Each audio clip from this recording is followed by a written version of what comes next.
Dari informasi lainnya, dalam rangka memperlancar kinerja pengawasan, tahapan verifikasi administrasi, dan verifikasi faktual peserta pemilu, Bawaslu Banjar memberikan pembekalan kepada jajaran Panwascam untuk melakukan pencegahan dan penindakan terhadap pelanggaran pemilu dan sengketa proses pemilu. Peran pengawas ad hoc seperti panitia pengawas kecamatan, pengawas pemilihan lapangan, dan pengawas pemungutan suara sangat penting dalam mengawasi proses tahapan pemilu tahun 2024.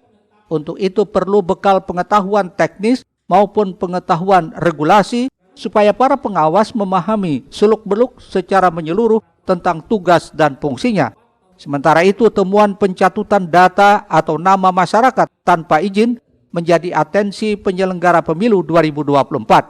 Untuk itu khusus pemilu tahun ini, KPU menyediakan situs online guna mengecek data masyarakat yang kemungkinan disalahgunakan.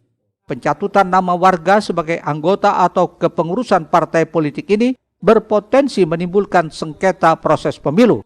Karena itu masyarakat pun perlu mengecek identitas dalam sistem informasi partai politik dengan mencantumkan INIK. Jika merasa bukan anggota parpol namun terdaftar, akan difasilitasi melakukan klarifikasi dan penghapusan nama. Sejauh ini sejumlah laporan terkait pencatutan nama yang telah masuk ke Bawaslu Banjar telah diproses oleh KPU setempat.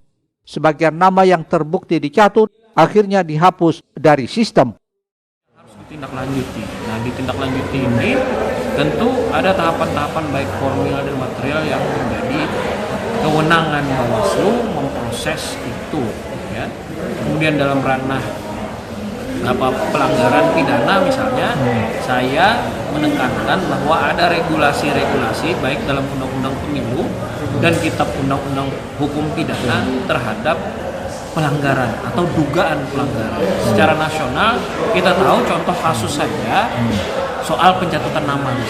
Pencatutan nama dari partai politik kepada masyarakat, kepada elemen masyarakat misalnya.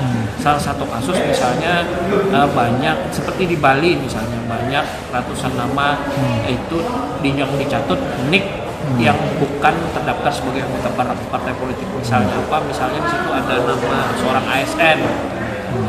Itu tidak boleh. Sehingga kalau memang itu ternyata terindikasi dicatat, itu pelanggaran dan wajib diproses. Secara langsung bisa datang langsung ke KPU Kabupaten Banjar, itu sudah diwakilkan. Ada beberapa dokumen persyaratan yang harus diisi, surat pernyataan. Tapi kalau melewati Bawaslu Kabupaten Banjar lewat posko pengaduan, kami juga akan meneruskan terhadap informasi pencatutan dengan bukti-bukti yang diberikan oleh pihak-pihak yang keberatan. Nah, sejauh ini hasil dari tindak lanjut penerusan kami di termin pertama sampai termin kedua, alhamdulillah semua laporan yang masuk kepada Bawaslu Kabupaten Banjar sudah hampir sebagian sudah diproses oleh KPU Banjar yang diteruskan kepada KPU RI. Termin pertama, termin kedua, alhamdulillah sudah ada beberapa yang sudah dihapus. Jadi di sistem informasi partai politik itu sudah terhapus beberapa masyarakat yang melapor kepada posko pengaduan Bawaslu Kabupaten Banjar. Mencuatnya pencatutan nama warga sebagai kader partai politik disinyalir karena syarat untuk mendaftar menjadi peserta pemilu cukup berat, lantaran harus memiliki anggota 1.000 atau per 1.000 dari jumlah penduduk kabupaten kota. Ahmad Ramadhani, Banjar TV.